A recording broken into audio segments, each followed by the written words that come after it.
So this is part A of the Khoodeelaar television channel coming live on the internet, only on the internet from London in the UK. 5 minutes to midnight, 23:55 hours GMT on Saturday, the 8th of January 2022. There is no edition of the financial crimes. We couldn't find it in the outlet that we normally buy it from. The financial crimes we shall be making a note of not being part of the world exclusive diagnosis of Fleet Street today. This is the Khoodeelaar, Khoodeelaar, Khoodeelaar. It's a Khoodeelaar campaign. Khoodeelaar is a Siloti language word, and Silot straddles the eastern Indian states of Assam and Meghalaya and the Republic or state of Bangladesh. Silot was divided in 1947 following the referendum held late in that year, shortly before the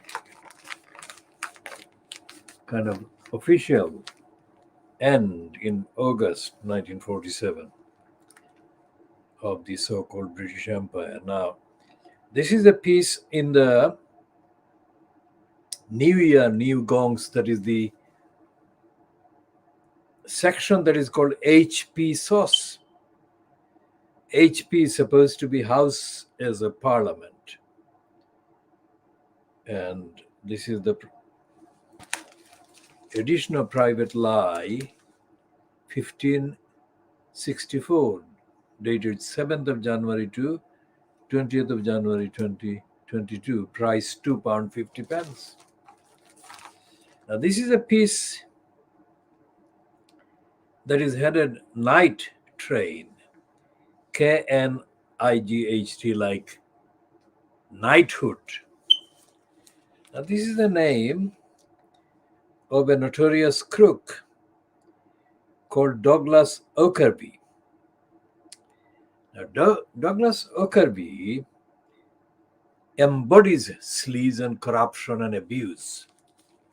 And here is an explanation. Although the Private Lie piece doesn't go into details, anything about his background, we shall try to summarize and update on this liar's background. Now, this knighthood, whoever was actually involved in the decision to kind of promote Oakerby for this knighthood is not mentioned because it's a secret sort of thing. But whoever it is or whoever the collection was, were committing criminality. Now, remember, this is a country where the main Fleet Street newspapers line about income, about society, about the many, to coin a phrase, is that the many are guilty. The many who are pushed in poverty and kept in poverty and deprivation, objectively defined deprivation, individuals and families, that the many are guilty as periodically asserted by criminals in the conservative scum party and those in Fleet Street where their scum ideology and narrative are peddled every single day. So this one is a very short paragraph headed Night Train. And they're focusing on or only mentioning Okerby's criminal endorsement of HS2. I'll come to the poverty of the many shortly. So this says, this night train item, and I'll read this one in full. Less surprising among the New Year gongs meaning giving the titles or whatever, dishonors, stamping them on the recipients. Less surprising among the New Year gongs is the regulation honor for a helpful independent reviewer. So they put the independent within quotation marks. In this case of HS2. Now, as you can see on the banner, our main banner of the Twitter account, one of the things we mention in our description of our purpose and our aims, the Twitter, for running the Twitter account for Khoodeelaar, includes is HS2, that we oppose HS2. And the reason why we oppose HS2 is not far from the reason why we oppose Crossrail. And the reason why we oppose Crossrail and the reason why we oppose HS2, they are combined in the person of Douglas Okerby. Because Okerby was one of the criminals who had operated in Hong Kong at the expense of the public before he kind of returned to the UK and resumed his corrupt practice. Now, Okerby is quoted here. So, less surprising among the New Year gongs is the regulation honor for a helpful independent reviewer, in this case of HS2. Former HS2 chairman, and there is a short comment within brackets, thought he was independent, and that is supposed to be a comment from the editor. Douglas Okerby, now Sir Douglas, concluded in 2020 that despite costs, that is HS2 costs, hitting £106 billion, the schemes still just about hung together. Now, this is the point where we refer to the poverty and deprivation of the many. Millions of people in this country are in poverty, as defined objectively. You can look up poverty. There are lots of entries online about poverty, various aspects, various dimensions. But collecting together all the different definitions of poverty, there is no way that 106 billion in 2020 prices, let's say, could be called justifiable. Because HS2 is not justifiable on any account whatsoever. And he said, and the private eye summary, this use of the phrase hung together is also kind of irresponsible and stupid. And Okerby's deputy chair resigned, calling the review dishonest. That is to say, review done by Okerby dishonest. And the nation is now stuck with the bewildered version announced recently. No, Bowdlerized version, that is one. Let's get the correct meaning of Bowdlerized.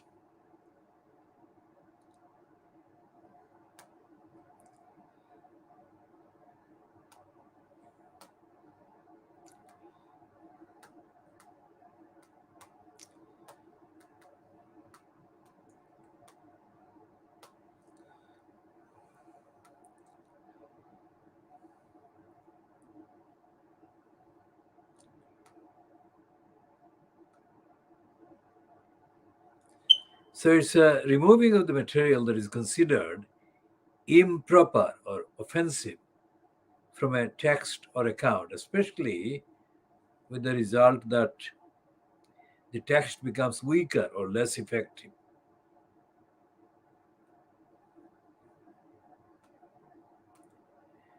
So the definition of burglarize as a verb is to remove material that is considered offensive or objectionable from a book, for example, expurgate.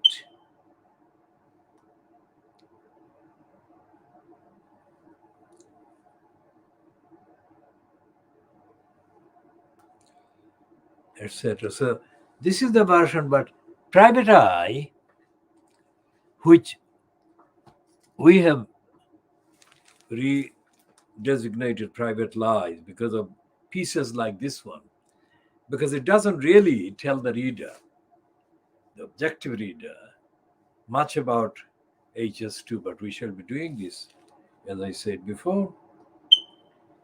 Now, Okerby did a similar thing in Hong Kong about airport, and there was a lot of theft and corruption and waste of public money, millions, hundreds of millions of pounds. And Okerby featured as a criminal. But to show that the criminal network of contractors, big business, looting government or public money and public funds is in control, Okerby never was prosecuted, never went to jail, and he never lost any of the positions that kept coming up. Now, this is more than 30 years, nearly 40 years since the Hong Kong scandal. And yet he has been chair of HS2. I mean, he's not a young man. He must be quite kind of mature in terms of years chronologically. He must be in the 70s or 80s. So how come somebody like that persists in being rewarded with ongoing or latest kind of robbery of the state or the public? And nobody has been asking any questions about Okerby. I mean, he's only featuring here because of the knighthood that he has been given. But ordinarily, his crimes and his scandals have not featured in anything that the Fleet Street Liars have published.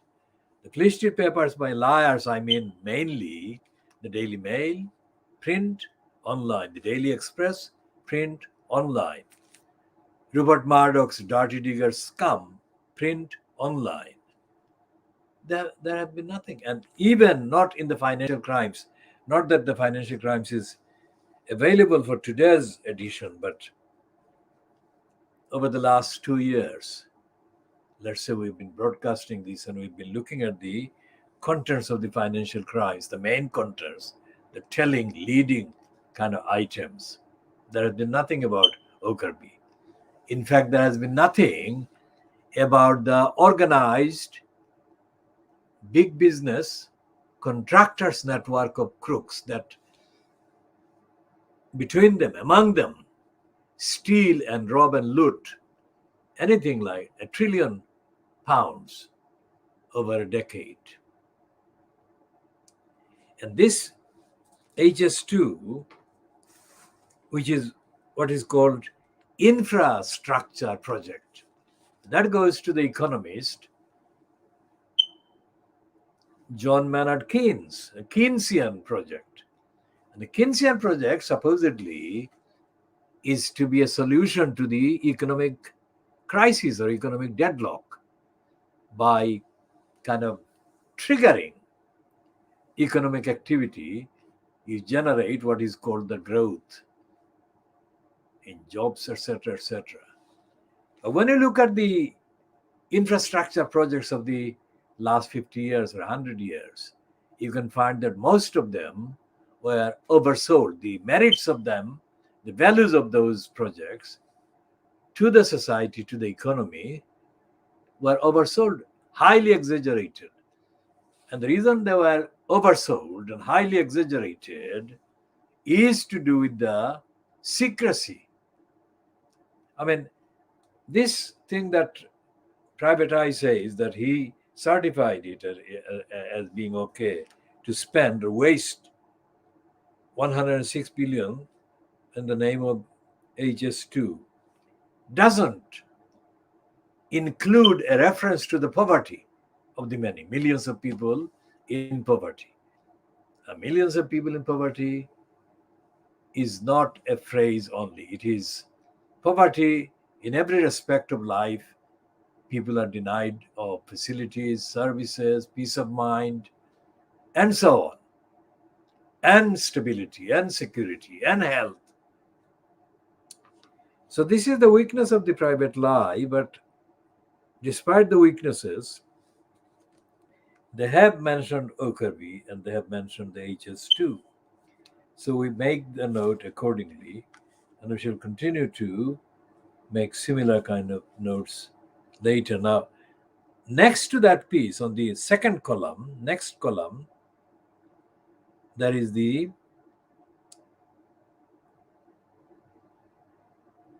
item about a small island not far from Italy called San Marino. And this piece is about Theresa May, the Prime Minister of the UK. Theresa May, who was a guest along with Jeremy Hunt, who was, quote, Secretary of State at the expense of health. I mean, he preceded the highly compromised crook and a liar, Matt Hancock. We call him Hancock. Quite apart from his scandals, sexual scandal, sex scandal, Matt Hancock is a criminal because he, like the conservative peeress, Michelle, the underwear baroness, Michelle Moon, these are criminals that have been kind of getting contracts for their mates, their friends, even for their husbands or spouses, like the underwear baroness Michelle Moon has been. And this kind of items, including this one about Douglas Okerby, these items continue to filter into the public domain, although not in time, not in the way that they should rigorously be reported, but somehow they are part of those items, those corruption and criminality keep coming out into the public domain. So, for example, going back to the moral poverty on the part of Theresa May and Jeremy Hunt, because Jeremy Hunt has been playing a different role and pretending to be in support of rigorous auditing and accountability to which government ministers should be held. And his main focus has included his contribution about the various states of embarrassment that his successor, Matt Hancock, has been exposed in. So those who don't know about the history, even history of the last 10 years, should read up and should actually look up on these criminals. So Jeremy Hunt and Theresa May were treated to a trip to San Marino. Let's read the bits that this item, the HP source, again under HP source in Private Lie,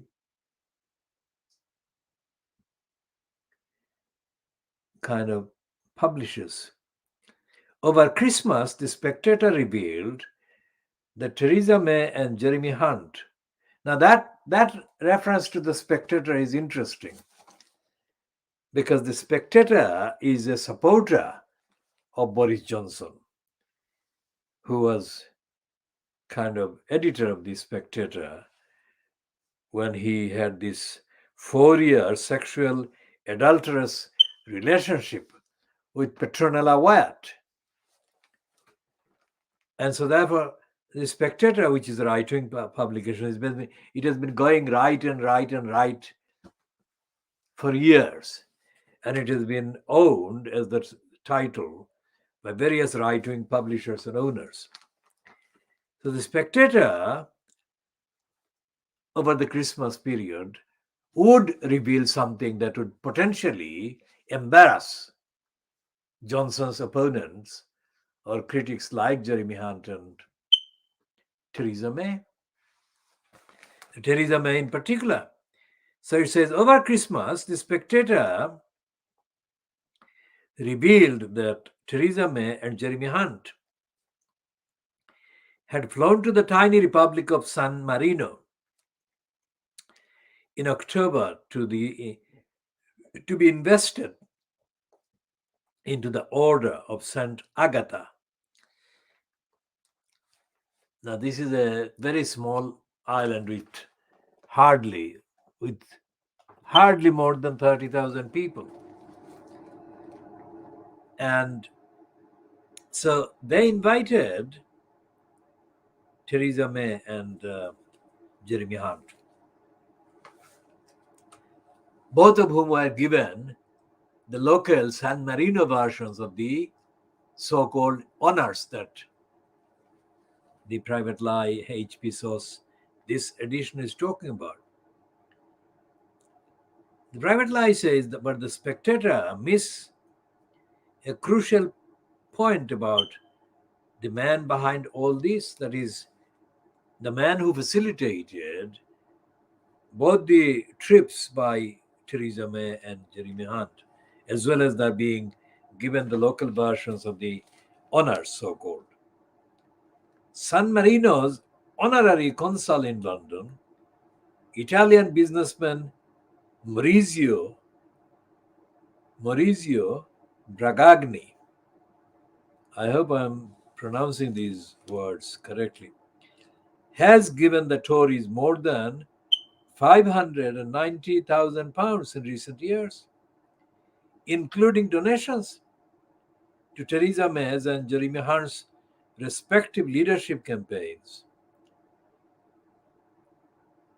Bragagni, the chief executive of electric cable maker Tratos Limited, was rewarded with an OBE last year, or as he extravagantly calls it on his website, Officer of the Glorious Order of the British Empire.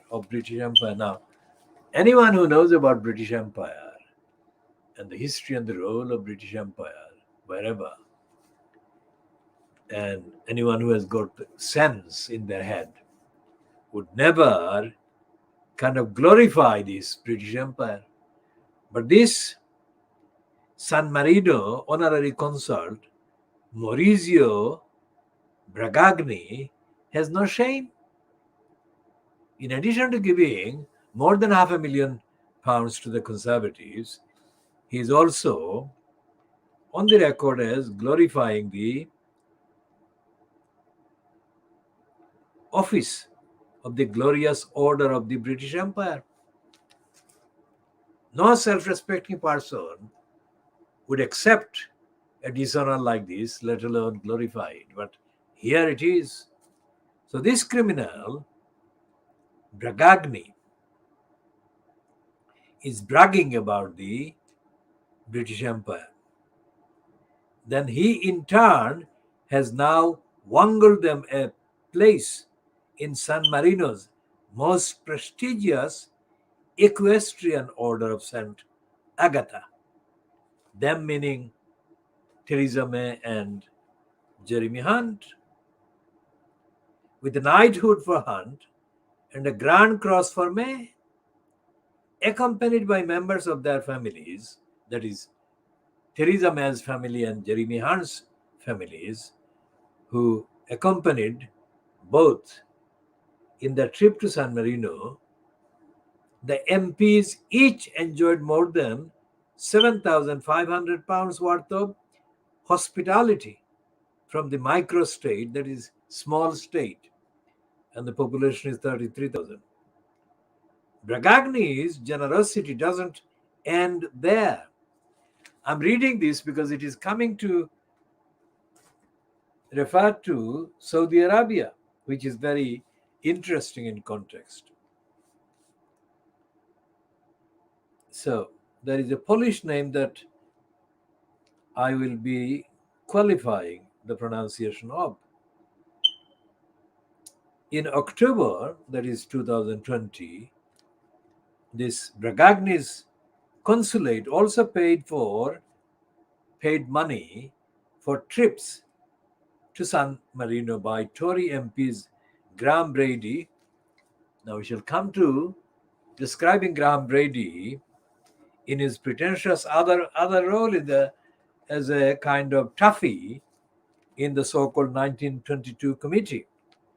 But this kind of bribery that he accepted and received are not compatible with that kind of pretension. But that is the mix of the criminality, contradiction, dishonesty by current members of parliament and by former prime ministers and cabinet members. This is the reality. And this is why I'm reading this, because this is factual. It's not something that amounts to our agreeing with private eye narrative or agenda. But this is where the published contents have been taken from. So that's what the difference is. Now, here is we'll read this again. In October 2020, Bragagni's consulate also paid for trips to San Marino by Tory MPs Graham Brady, Daniel. Now, how do you pronounce this? Kawasansky. I shall say Kausensky, but that is with the qualification that I may be getting it wrong, the Polish pronunciation. Cheryl Murray and Andrew Rosendale, plus one spouse, two staff, and SNP MP Lisa Cameron. Another guest was Dominic Johnson, a former vice chair of the Conservative Party, who is Jacob Rees-Mogg's MP's business partner and a member of the Department for Trade Board. Excitingly, Johnson and Rosendale, that word excitingly is of course intended to be an ironic one. Excitingly, Johnson and Rosendale, who chairs the newly formed All-Party Parliamentary Group, APPG, All-Party Parliamentary Group. There are literally hundreds of those all-party parliamentary groups that are absolutely bogus and absolutely without any substance. It's like the parliamentary joke slot called early demotion, EDMs. These are indulged in by totally dishonest persons, also known as MPs. So this APPG, All-Party Parliamentary Group on San Marino, were both dubbed Knights of St. Agatha during their stay. That is Rosendale and Johnson, not related to Boris Johnson, but another Johnson who was a vice chair of the Conservative Party. Bragagni also took the MPs over the border into Italy to visit a factory owned by Tratos, which is Bragagni, and his family business, that is Bragagni's family business. Private Eye asked the All-Party Parliamentary Group, that is APPG, if the whole setup, along with the Ruritanian trappings, wasn't just another way for this Tory businessman to make friends and influence people. Its spokesman replied, Dr. Maurizio Bragagni, OBE, is the honorary consul of the Republic of San Marino to the United Kingdom. Now, a republic with 33,000 people does sound quite amazing, isn't it? So the APBG naturally needs to interact with him. I mean, how pompous and how prestigious.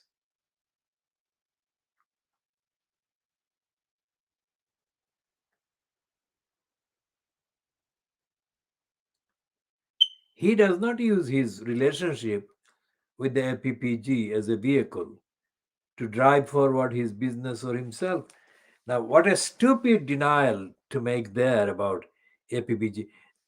An all party parliamentary group is a joke setup. Like there are dozens of all party parliamentary groups which are jokes, like EDMs. Most of the early demotions are absolutely jokes. Then it says as the PS, that is an extra note. That is where we are heading, because that is the reason why I've had to read all these kind of previous parts of this piece. At the end of November 2020, a month after the San Marino Jolly, Whitehall discreetly, that is quietly, that is dishonestly, updated the rules governing acceptance of foreign decorations by British citizens.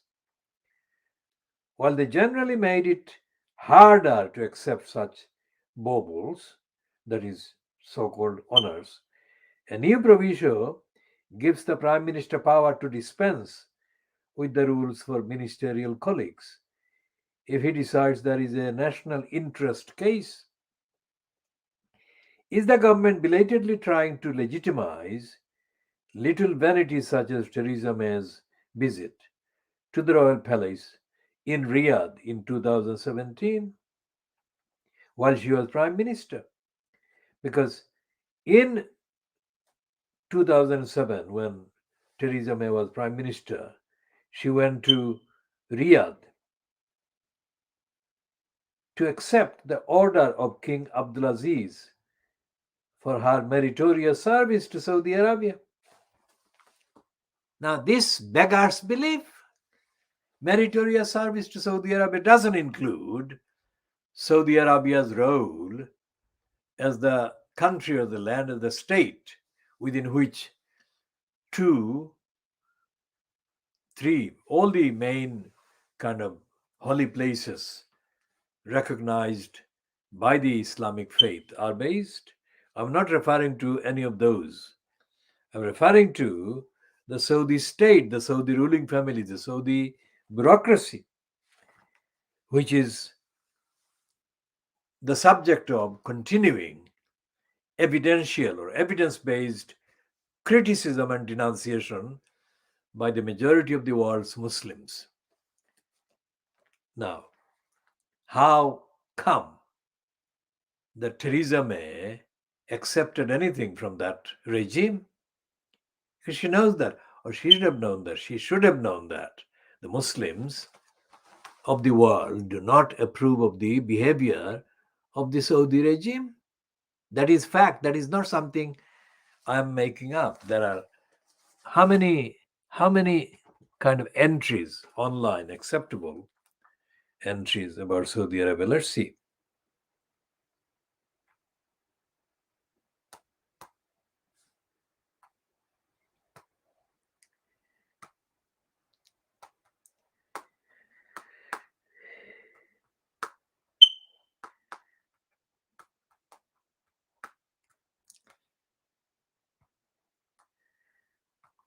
So there are more than, well, nearly 8 million kind of results about Saudi Arabia violating human rights. And the first one, 18th of May 2020, is citing the Amnesty International.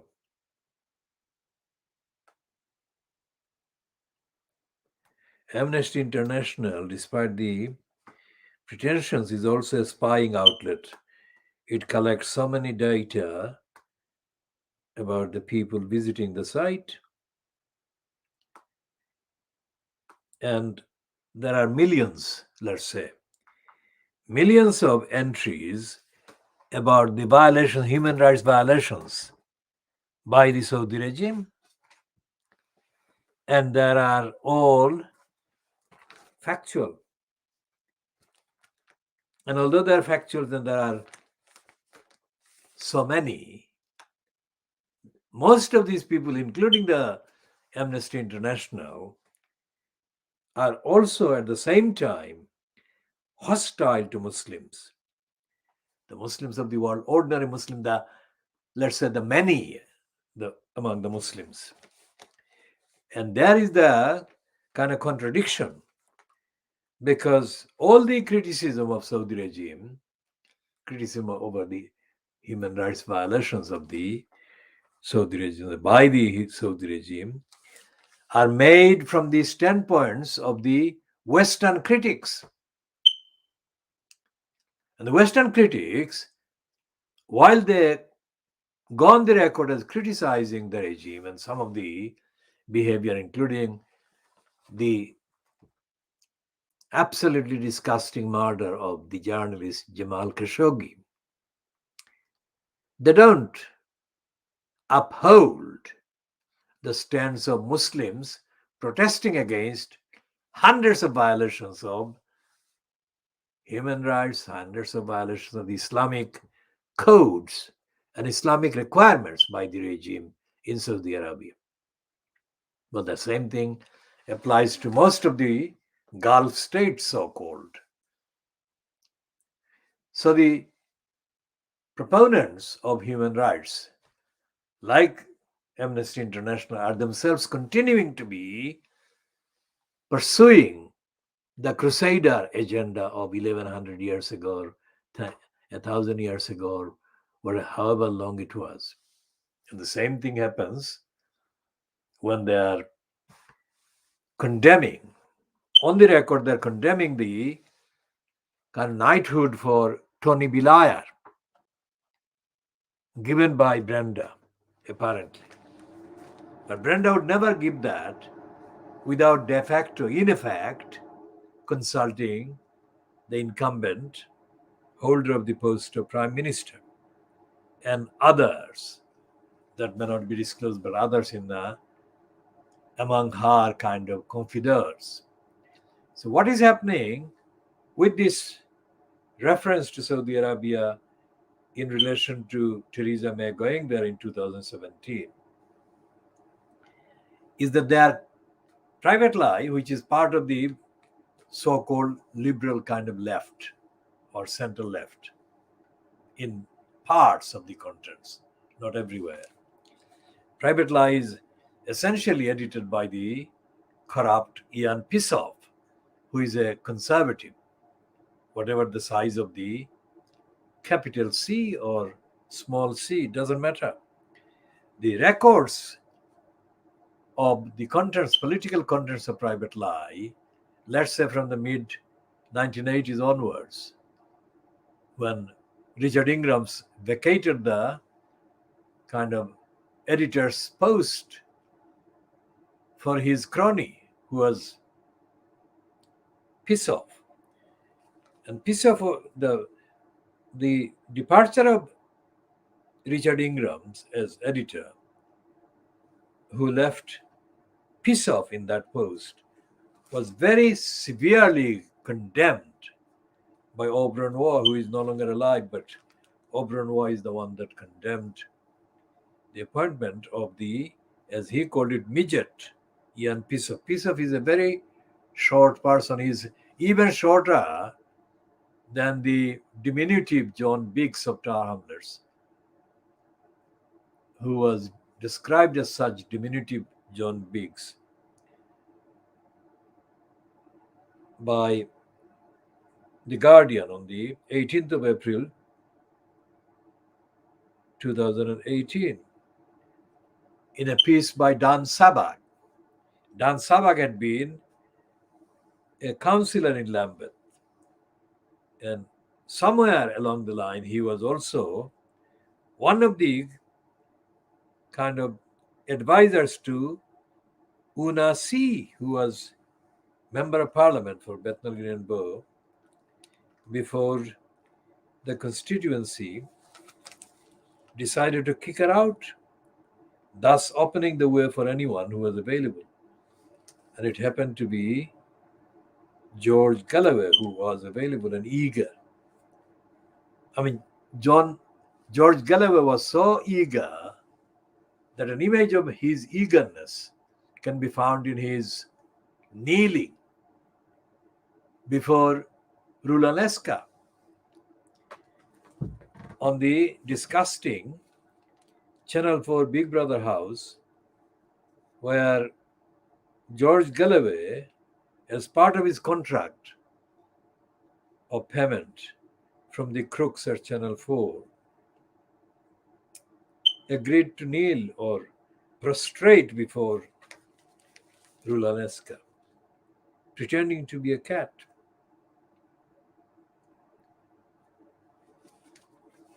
So we are coming from Saudi Arabia, Theresa May, and so on.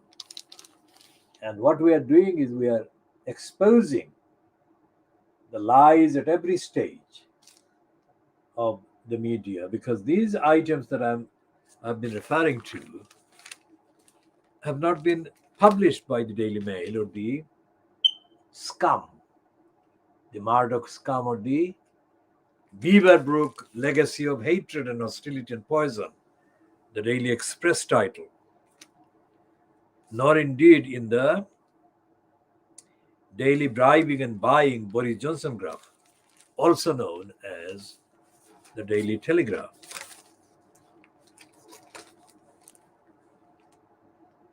And the fact that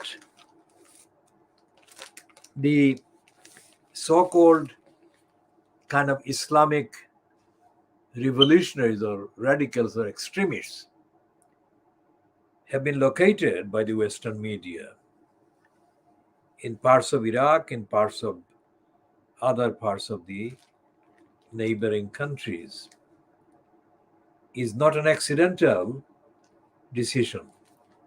It's a decision that shows that no matter what the Saudi regime does, the Western media will not condemn the actions of Saudi regime, whereas they would exaggerate and they would mostly invent extremism on the part of those who they want to suppress, like the people of Iraq, the people, many of the people in Syria. Think about that. That is part of the world exclusive diagnosis of Fleet Street. That's what we are doing. And the piece about the press, the role of the press continues. The commentaries on page 15 of the same edition of the private lie number 1564. This is just giving reference so that anyone watching this can fact check on what we are publishing. We never publish anything that cannot be fact checked. 7th of January to 20th of January 2022. The cover price in the shops. Well, the shops are not many. There are not many shops in the east of London or even in the rest of London that actually stock private lie. So that's another issue we'll be talking about.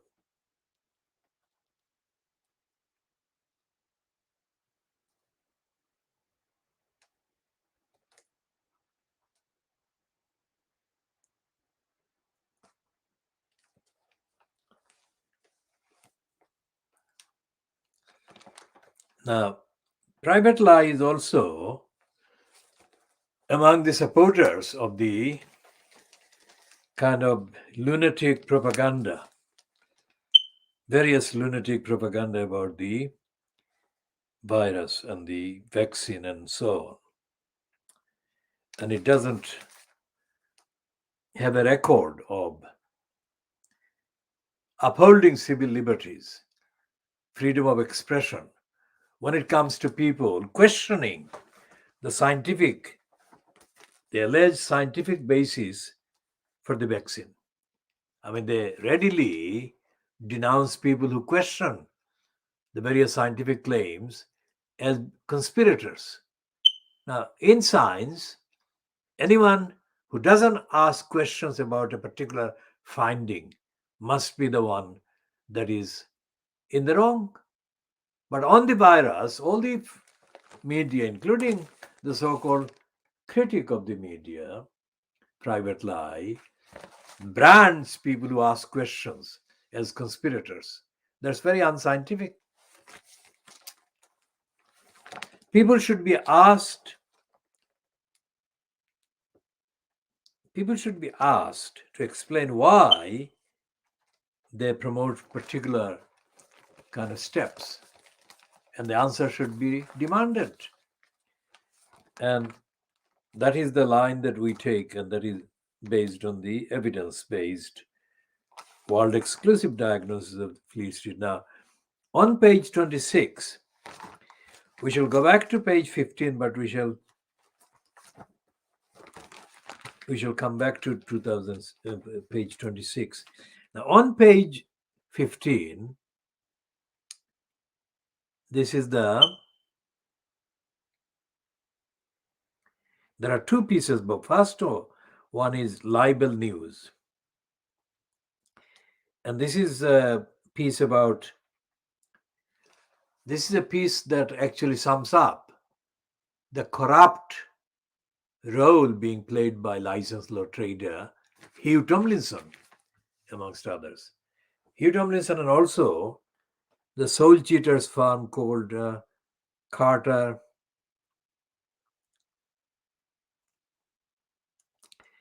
They use the term, a derogatory term, an abusive term, but we shall come to that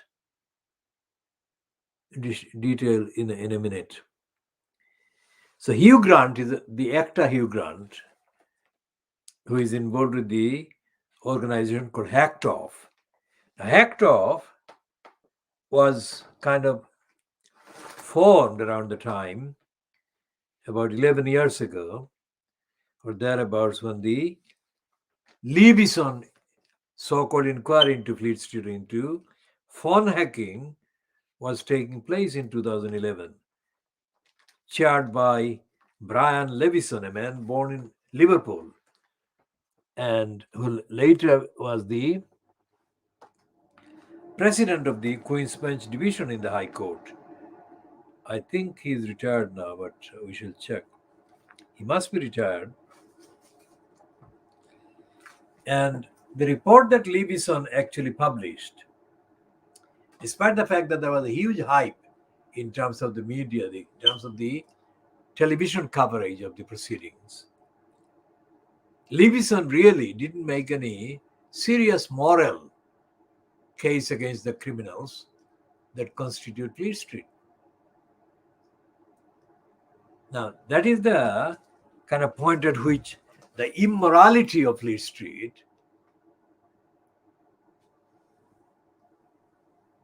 merges with the immorality of the judiciary. Because Brian Levison was only appointed by dodgy Dave Cameron because Brian Levison was a member of the judiciary. Now, there is a myth about the judiciary, as I have been explaining, when diagnosing the role of the first president of the Supreme Court, David Neuberger. The myth is that these people who are appointed judges automatically kind of get transported into an arena, into space, where their mental, ethical, judicial capacities and knowledge are expanded by that fact of appointment. This is completely untrue. Judges are made based on their kind of fitness to serve the agenda, which is not to really, in the context of the UK, not to really kind of jeopardize the state's agenda. And that is to suppress justice, suppress access to justice, suppress equality of access to the remedies that are touted to be available through the court system. So Brian Levison was not a morally kind of higher level of person than the rest of the society, rest of the people. In fact, he was not, when he chaired the thing, he was not really showing deep understanding of the corruption of Fleet Street, nor did any of the so-called inquisitor licensed law traders, especially a barrister who later become, soon after he became appointed a judge. So when the Levison thing was undergoing, that is to say, the inquiry was taking place, Hugh Grant and his hacked off outfit featured in the news quite often because of the claims that they were making about corruption, bias, and other defects in Fleet Street's practices. So that's the background, that's the context. And the private lie hates Hugh Grant and is hacked off. For whatever reason, we are not going into the details, but so that is the kind of actual context and background. So after that, if you read the first paragraph which we're doing, it becomes clear as to the bias and the prejudice that private lie has against Hugh Grant and hacked off. Now, we are saying that on the facts. We are no fans of Hugh Grant or hacked off because we think that they are as corrupt as the rest of Fleet Street. And let's read the thing up to the name of Hugh Tomlinson. Hugh Grant's hacked off declares that it is not just a pressure group for the wealthy. It has the noble mission of protecting ordinary people from cruel and unethical treatment by the press, while safeguarding and enhancing freedom of expression. That's a quote from the Hacked Off website. If it does, no one appears to have told Hacked Off board member Hugh Tomlinson. Hugh Tomlinson is a QC, Queen's Counsel, barrister, licensed law trader, who, according to this piece in the private lie, threw himself into the battle around the book Putin's People. After 4 Russian billionaires and Vladimir Putin's favorite energy company Rosneft hid the account of the rise of the Russian dictator with defamation actions. Tomlinson was not safeguarding the book's author, investigative journalist Catherine Belton, but representing Russian oligarch Roman Abramovich. Now, Roman Abramovich has been recently taking residence in Israel, but his business interests include the Chelsea Football Club and other ventures in the UK have run for a number of years. He's a billionaire, Russian billionaire. So Roman Abramovich is not somebody that has been kind of upholding the rights of the ordinary people from cruel and unethical treatment by the press, while safeguarding and enhancing freedom of expression. Roman Abramovich is mostly in the press as part of obscure things.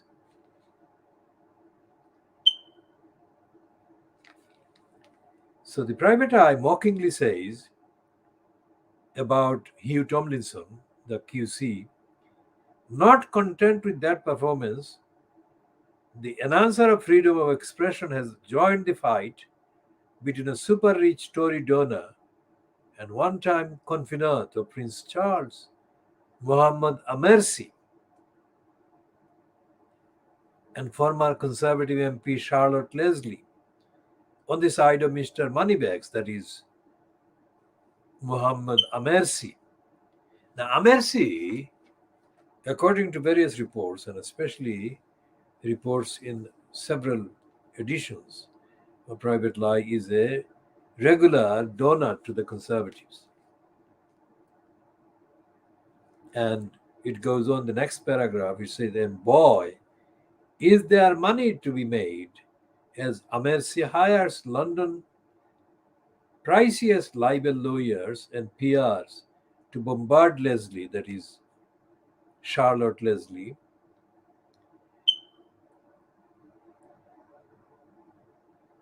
and many others associated with her with legal threats. She runs the Conservative Middle East Council. This is also connected with the Saudi regime and others, and we shall come to that.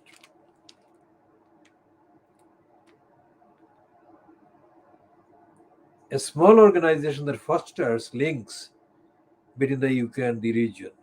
In January 2021, a year ago that is, Charlotte Leslie wrote a memo for the Conservative Party, and a handful of politicians and diplomats. Her defense lawyer said it included publicly available details of MRC's history that the council had unearthed after MRC offered it his services. MRC, who has always denied any wrongdoing, began his High Court actions by claiming that Charlotte Leslie and the Centre, that is the Conservative Middle East Council, had breached his data protection rights. Mrs. Justice Tipples stopped the case, saying MRC was trying to have his cake and eat it. And this, as I said in the previous editions, this is referred to in the editions of the Private Lie 1561, 1562, and 1563. This is the one that is number 1564. So up to the last edition of Private Lie.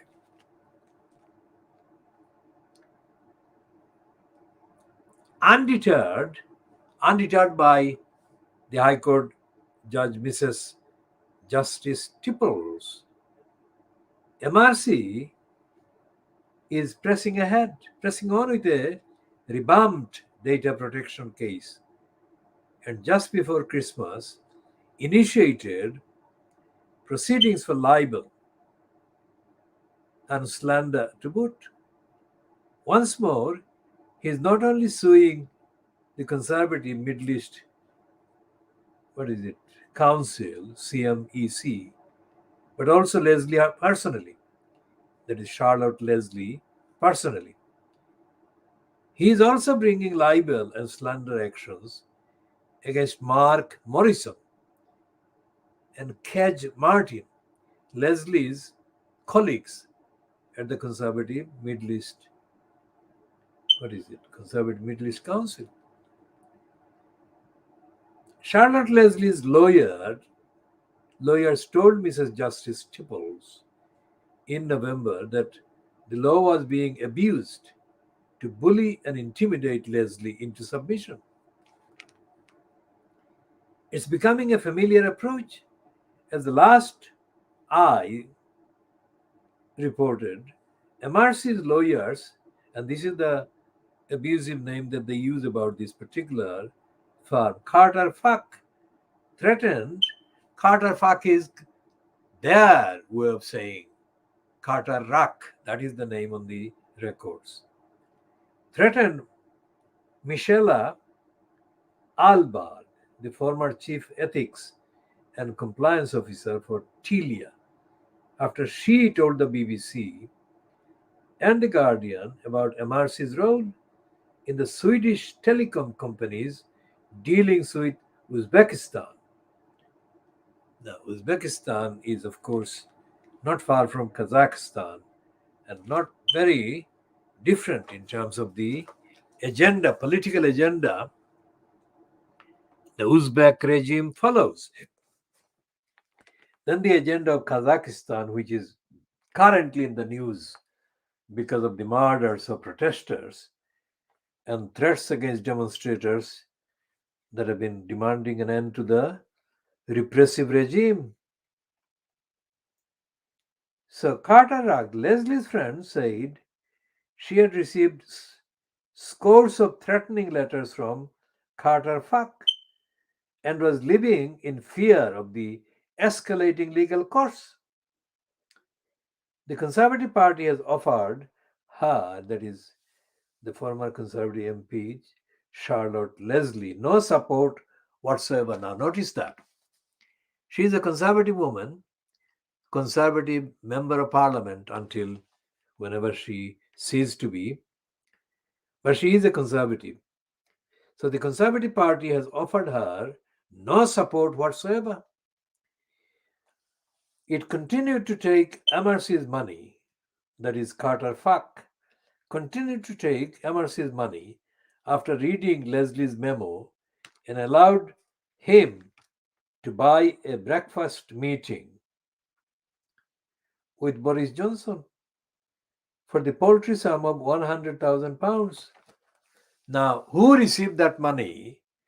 £100,000 from MRC is not mentioned in this particular piece in Private Lie, but obviously it was money received for Conservative Party bureaucratic interests.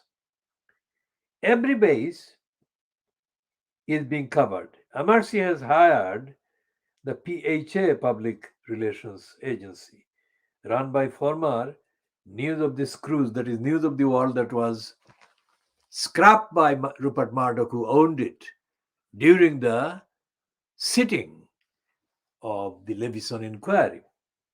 So remember, we are coming right through and into the various events in Fleet Street, about Fleet Street. So this is the former News of the Screws editor, Phil Hall. Now, to what extent Phil Hall has been compromised in the behavior of the News of the World as it then was, in the phone hacking is not mentioned, but the connection with Phil Hall and the News of the Screws is bad enough, which is why the Private Lie piece is mentioning him. So every base is being covered. MRC has hired the PHA Public Relations Agency, run by former News of the Screws editor Phil Hall, to spin anti-Leslie stories to the press. So he's leaking various items to Fleet Street and others, and the media, the broadcasting media, against Charlotte Leslie. And now Tomlinson has joined the Fee Fest, replacing MRC's previous barrister, Adrienne Page, QC. Now, Adrienne is a woman. We are committed to holding power to account, Tomlinson's hacked off website declares. And the Private Eye timidly but accurately says the Leslie case is about to test that bold claim to destruction. So MRC obviously is a kind of, in terms of nomenclature, is a Muslim, but is somebody who is attacking Charlotte Leslie on behalf of the suppressive, anti-democratic interests in the Middle East, not democratic campaigners, not campaigners for an end to brutality, injustice by the regimes. So we said before that one, we'll go to page 26, but before we go to page 26, here is another piece to do with the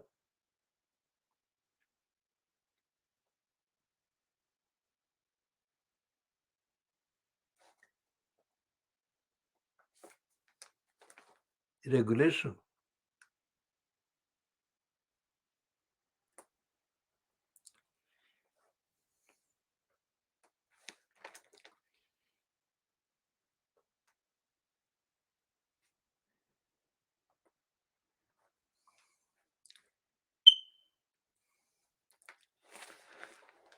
And here is a reference to what we call the Dracula Duncan Smith. Dracula is a reference to the mythical kind of fictional Dracula, but it is intended to convey the severest, nastiest nastiness on the part of the man, Ian Dracula Duncan Smith. Now, Ian Dracula Duncan Smith was the longest in post as the Secretary of State in the deprivation, want, and property creation department, which is ordinarily referred to as the DWP. And Dracula Duncan Smith is being featured in this piece, Call to Order, which is about various wrongdoings done by members of parliament.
So this is about football club and regulation. And Ian Dirty Duncan Smith features as part of the enthusiasts for the new regulator off ball. Is it off ball?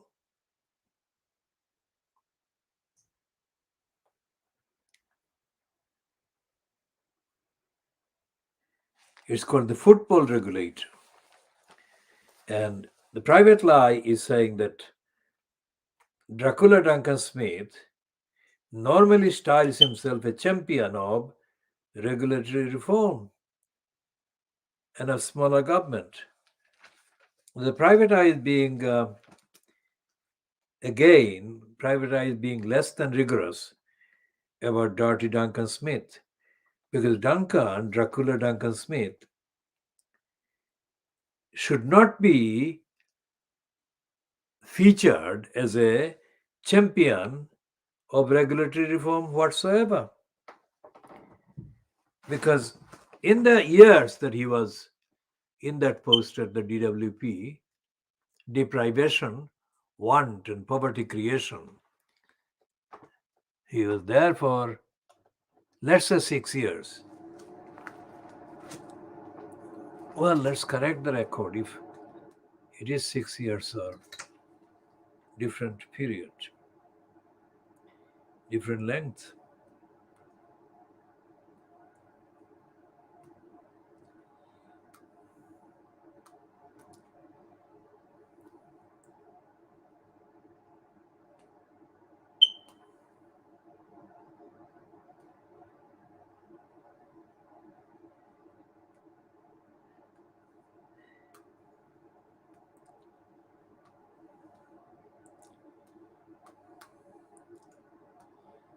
So his entry on the Wikipedia puts him at age 67 years, and he was born in Scotland, in Edinburgh.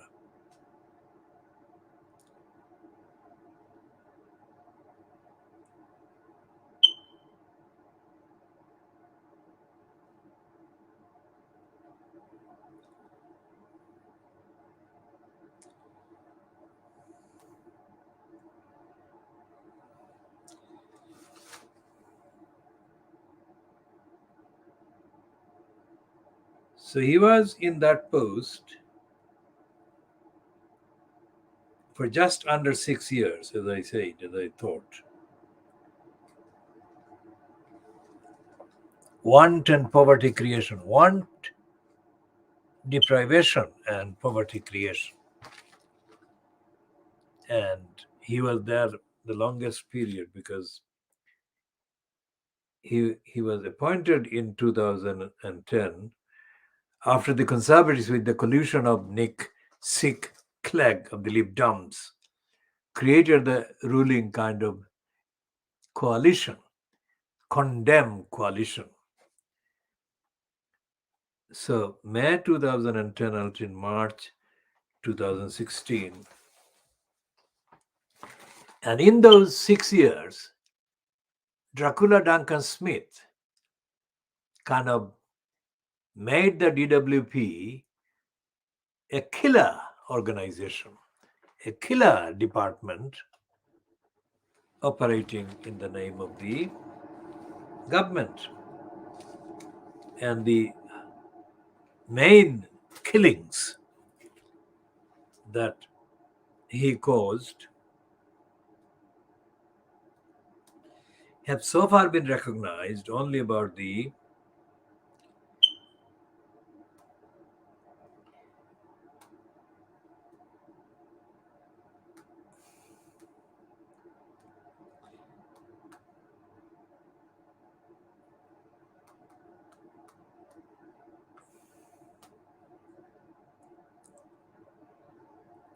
okay, here is the first one in the search that I have done with these two words, DWP suicides. And the first one, there are 1,830,000 results. So there may be other kind of results about other issues, but it is kind of a theme that includes the DWP. And the first one, dated the 27th of February 2020, is an item on the website of the Disability Rights UK website, disabilityrights.org. And the heading says, DWP destroyed reports into claimants who committed suicide. And the second one says at least 69 suicides linked to DWP's handling of benefit claims.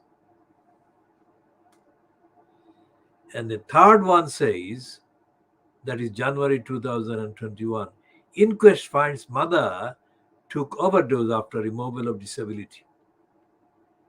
And the fourth one says, call for action over scandal of benefit claimant suicides. And the one dated the 22nd of June 2021 on the BBC website says, Jodie Whiting, disabled woman's suicide, a direct result of benefit cut. And this one, a disabled woman's suicide was a direct result of having her benefits cut, the High Court has been told. Jodie Whiting, 42, from Stockton-on-Tees, died in 2017. Days after, her payments were halted because she missed a work capability assessment. Now, of course, each suicide case had, of course, different, peculiar, unique kind of set of facts.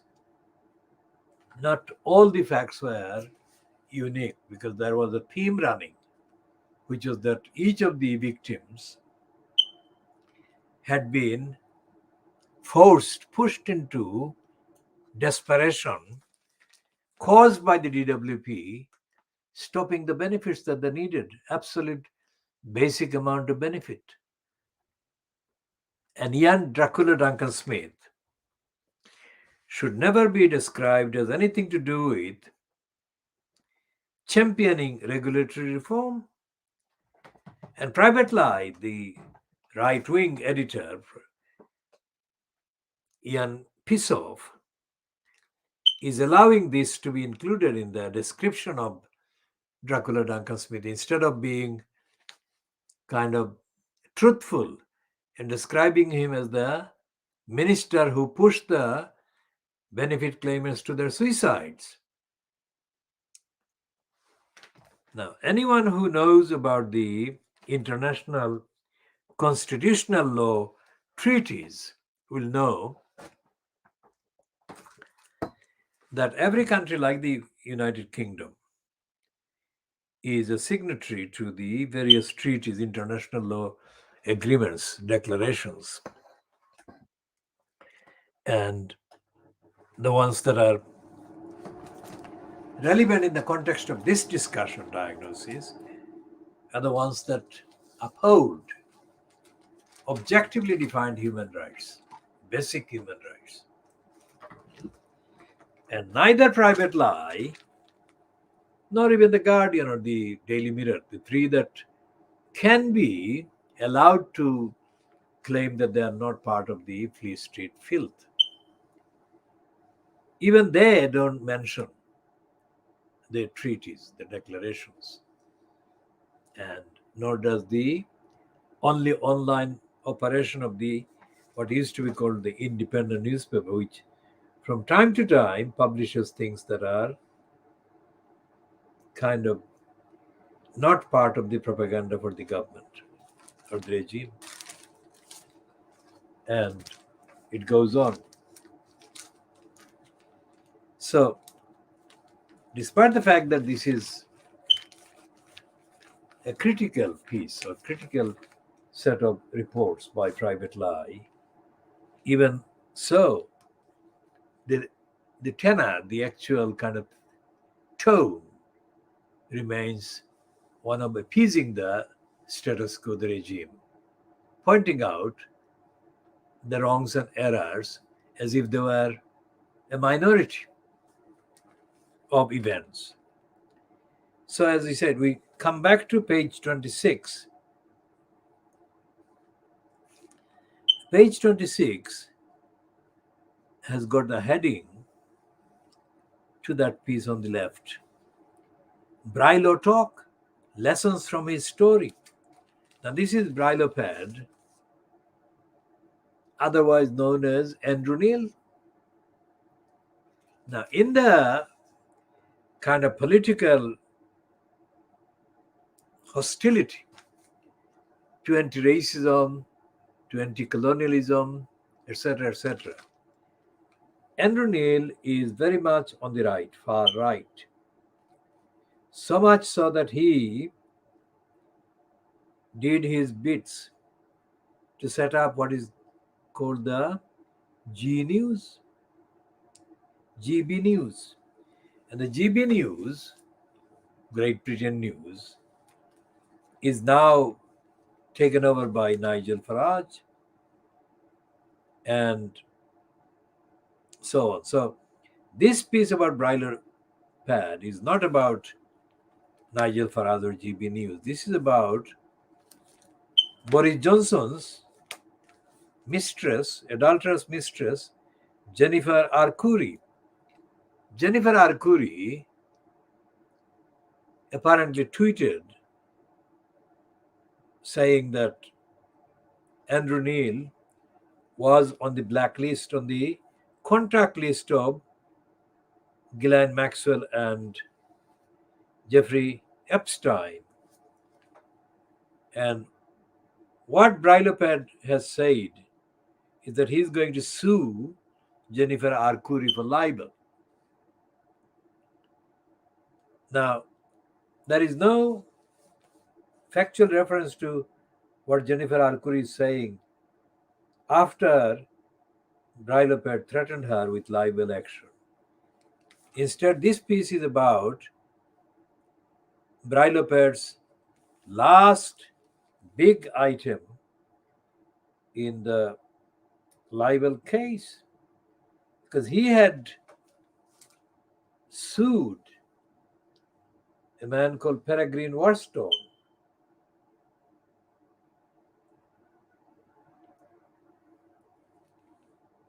for libel.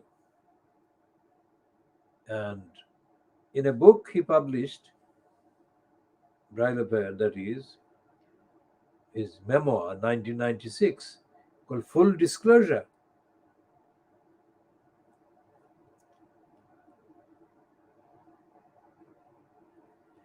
Because he sued Peregrine Worston for the then Sunday Telegraph report about Brilopet's relationship with an Indian-born prostitute, Pamela Baudes.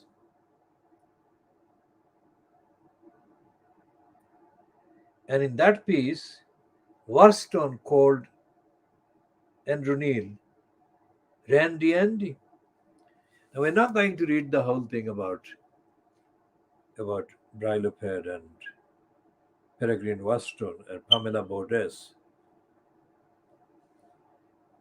because it is not going to enhance human knowledge, but just to refer to Peregrine Worston, because Peregrine Worston was the man who was being kind of defended by the mental slave Trevor Terrible Peelips. Trevor Terrible Peelips sat in the Friends Meeting House gathering in Houston during the early 1980s. It wasn't a very big gathering, but it was a gathering staged by the supporters of the racist Peregrine Worston. And in order to justify his racism and shield Peregrine Worston from accusations of racism, they hired the official mental slave Trevor Terrible Peelips to serve as the chair of that event. As I said before, at the beginning, not even at the real beginning, just before the so-called proceedings got going, a man tried to say something about the general purpose. And Trevor Terrible Peelips very loudly and very firmly and very contemptuously said to that man, "Shut up, Mike." The significance of that is that the Mike he was telling to shut up was his own biological elder brother, who is a genuine journalist and a kind of academic as well, and somebody I know. And I was there and I was shocked. And it's a mark of Mike Phillips's kind of personality, I would say, that instead of telling his younger brother, Mike Mental Slave Phillips, Trevor Terrible Phillips, to shut up himself, Mike Phillips didn't say anything. And in the rest of the proceedings, I don't think he said anything really. If he did, that I cannot reproduce here because it was decades ago. And essentially, what stuck in my memory was the way that Trevor Terrible Phillips abused his own elder brother at a public event. And Mike Phillips is, I'm sure, a genuine opponent of racism. Unlike Trevor Terrible Phillips, who is a mental slave and a tout for the racists and a beneficiary, because he is also included in the latest dishonors list, and he's been also knighted by Brenda, or in Brenda's kind of list. So what this piece about Brilopad shows is that he said in his book, so-called, published in 1996 memoir, he says, as is quoted in the Private Life, in retrospect, it was crazy to risk financial ruin and professional humiliation on the throw of the dice.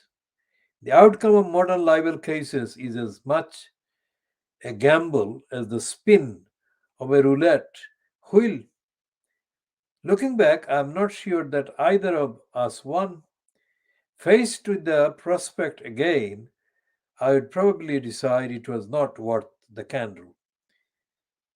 A reputation is important to preserve, but if the libel process results in it being further besmirched, even when you win, then it can be self-defeating to resort to the courts. Now, I'm referring to this because of Jennifer Arcuri, because Arcuri has not done anything original. She has not written a tweet or published a tweet originally, because what she has done, she has gone through the list of names on the Epstein-Maxwell contact book, and she has mentioned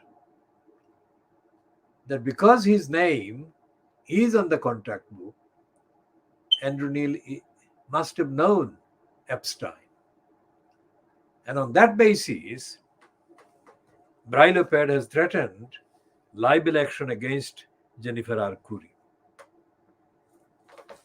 So reading his regrets about taking Peregrine Warstone to the libel court, it is quite significant that he is changing that position and risking the very damage that he admitted in relation to the case that he filed against Peregrine Warstone. So we shall leave Brilopad there, and we will talk to the viewers about this really silly piece on the front page of the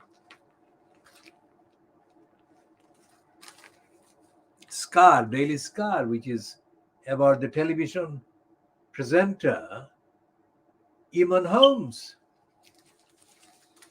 Now, Eamon Holmes is probably lined up for a slot on GB News.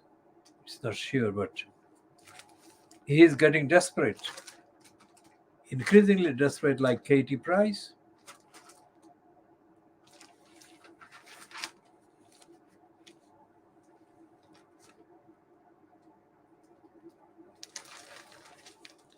We shall be talking about Jack Dromey, who has died 2 days ago,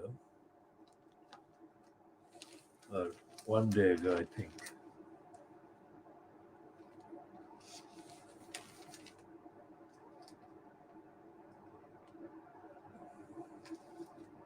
And it says on the front page that there are 1 million signatories demanding Brenda to ditch Tony B. Liar's knighthood.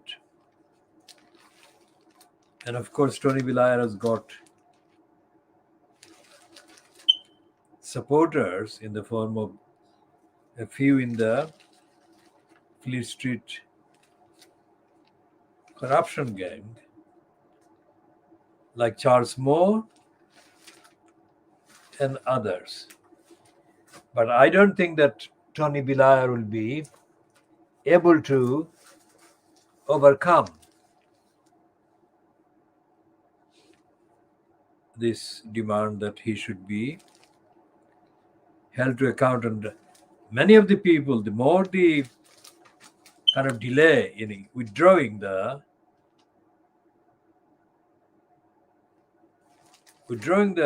honor, so called,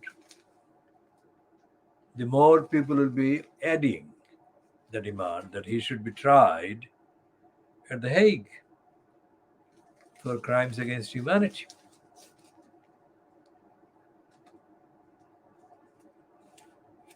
And there is this other legal point that is spread by the Fleet Street papers about the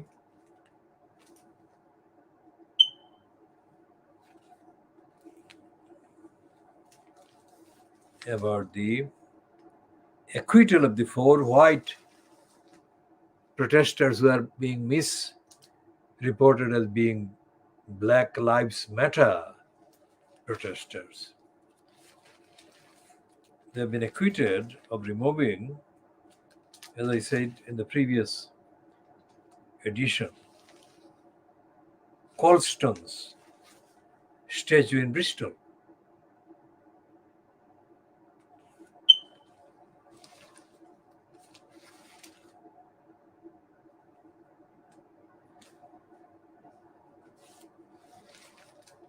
And there are items that refer to Priti Patel, the so-called Home Secretary, has got literally kind of naval version of war vehicles to attack the migrants' boats trying to cross the channel. So we shall be talking about all of those in later kind of editions. Here is the piece by a former Conservative member of Parliament. And this is headed, "Johnson leaves a scar on all who deal with him." This is something that can be said about Johnson by factually referring to all the known and published events. And this is a summary that actually accurately sums up the Congenital Liar, because as the French ambassador to the UK up to 2017 has said in her memoir, Boris Johnson is a congenital liar. And that is where we source the phrase congenital liar. It's not our original kind of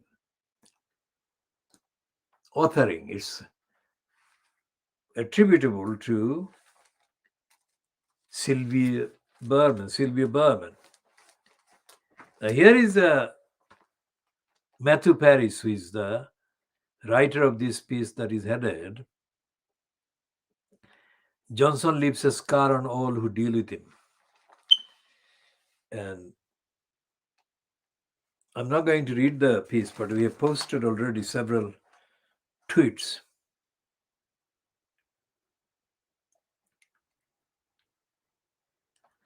And I shall read only the last few paragraphs. When contemplating this column, I was asked whether we might finally step back from close focus on the present Prime Minister, look more widely at rascality, that is a rascal, and high public office, draw some general conclusions, but I must conclude that there are none. Johnson is a one-off. Many who reach the top think of Benjamin Disraeli and to some extent David Lloyd George, were confidence tricksters and more. But Downing Street is now occupied by someone who is only a confidant, only a confidence trickster. Disraeli and Lloyd George had some kind of personal vision of the country Britain could be, and often flying by the seat of their pants, used their wiles as persuaders, charmers, and sometimes deceivers. But it was for a purpose. Even the Pied Piper had a purpose. What will baffle future historians will be the essential purposelessness purposelessness of this present and most persuasive of prime ministers. I do wonder whether there may be a simple satisfaction to be had from winning another person's trust, or heart, or mind, or body, not for some useful purpose, but for his own sake, for the pleasure of control, getting the sparrow to peck from your hand. If so, the Conservative Party had better watch out, lest it become the vampire of Downing Street's greatest and ultimate triumph. So, with that reference to Johnson and vampire, the Times piece ends as written by Matthew Bermann. This is the cartoon by the Times cartoonist Peter Brooks, and what he's saying on either side of Boris Johnson is asking for money for my Downing Street refurb. And the other part of the statement he's making, according to Peter Brooks, is and see me make a great exhibition of myself. Now, the word exhibition actually refers to the latest kind of litany of lies that Johnson has been exposed in, because he sent texts that contain the contents of what he was saying, and then he says he lost the text or he forgot what he wrote, and it goes on. So there are other issues. All of those actually combine to show that Boris Johnson is a congenital liar, as Sylvie Bermann called him. What did she call him?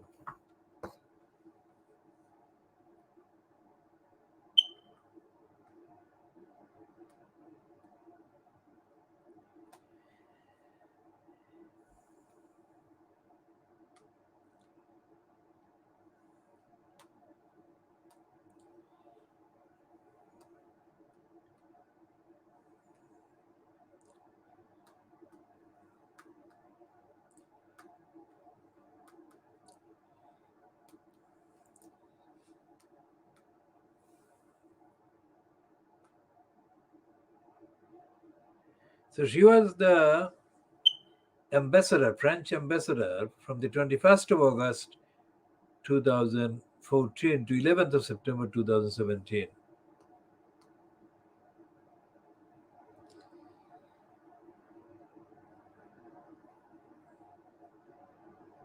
And she's a linguist and an observer of languages and an expert on China,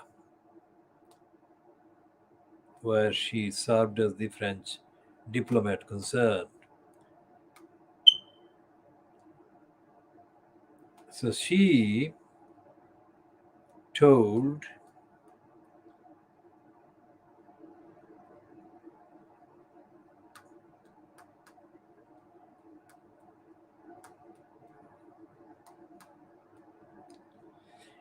Sylvie Bermann told the Times on the 27th of February last year, that is not last year, 2000, was it last year? Yes, 2021. Charles Bremner. And the heading is Sylvie Bermann. Bermann is spelled Bermann. Yes, Boris is a congenital liar, and your country has decided to scuttle itself. Now, scuttle is make a mess of, make the wrong decision, seriously wrong decision. And the subheading to that heading on the Times, on Sunday Times website, reads, "She was criticized this week for her verdict on the Prime Minister. But France's former ambassador remains unsparing and unrepentant," Charles Bremner writes. And the first paragraph is accessible. "It's not every day that ambassador of one of Britain's closest allies calls the Prime Minister a congenital liar." Sylvie Bermann, who was until 2017 France's envoy at the court of St. James's. St. James's is the name for the UK diplomatic location, is amused by the fuss in London over her portrait of Boris Johnson as a clever but reckless opportunist with no regard for the truth. Johnson, she wrote in her new book, Goodbye Britannia, lies to embellish reality, lies as a game, but also as an instrument of power. A shower of Brexiteer wrath has been lobbed back across the channel this week. "I have come in for the usual stuff. Without us, you would still be under the Third Reich," and so on.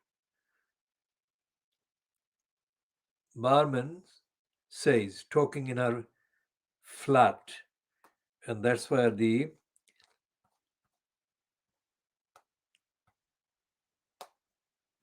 paywall version of the item ends.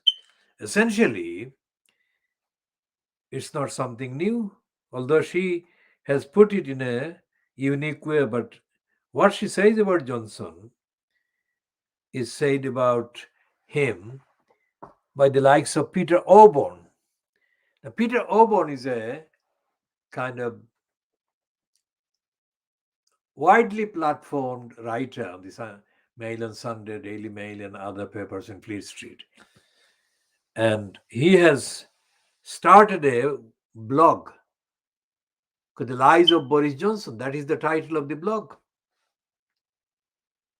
And there are more people in Parliament who have called him directly a liar than there were in the periods of any other incumbent in the post who had called members of any party who was in the post of Prime Minister a liar. For example, the statement by Dennis Skinner that David Cameron was a dodgy Dave was followed by then Speaker John Barker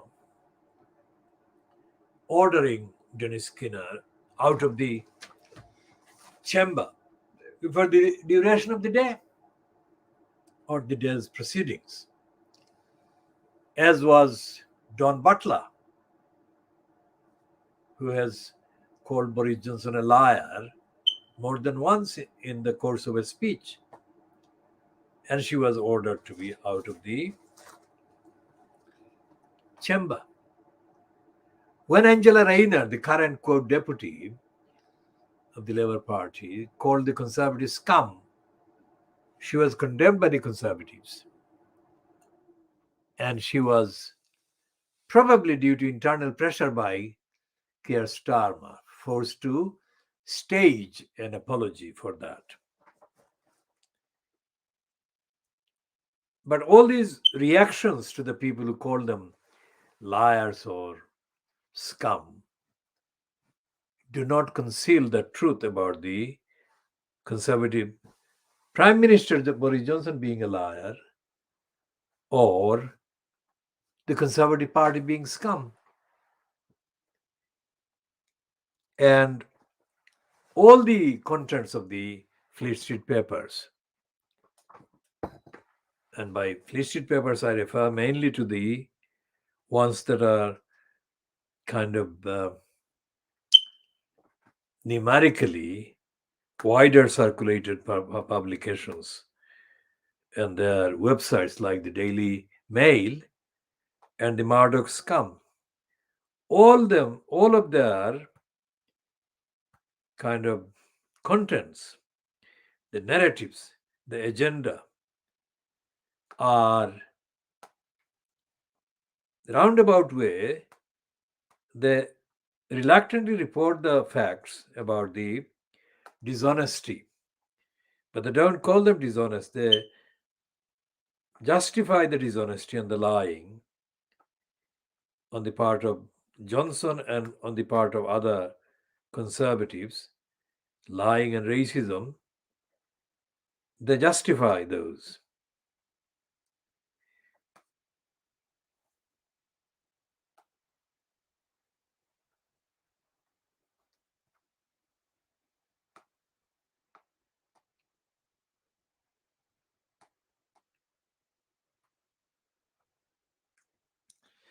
And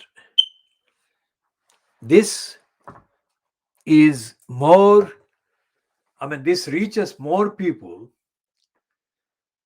than anything that appears on the BBC or is covered, contained by parts of the Guardian. So more people in the demography are reached by the vehicles of lies and lying and denials. So when you look at that number of people every day being told lies, the question is that what happens if they accept the lies as the truth? And how does that acceptance of the lies by the majority of the people affect society, affect the relationship between people and the status of the people who are in need of recognition, respect, and equality? It gets worse. So, for example, this item that is running on the media, that Priti Patel has got a kind of attack force on standby to attack the migrants crossing the channel. None of these things that I have discussed in this edition so far is on the radar of the so-called Labour Party, which is politically in a state of murder, being murdered. And there is nothing in the publicly accessible or publicly kind of prominent statements or position statements by the Green Party or the Lib Dems or the Scottish Nationals, who have got a few MPs already, that counters the monumental lies, the daily lies, denials, injustice, criminality, racism, prejudice, hostility that are going on every day, as fronted by cabal of the congenital liar Boris Johnson.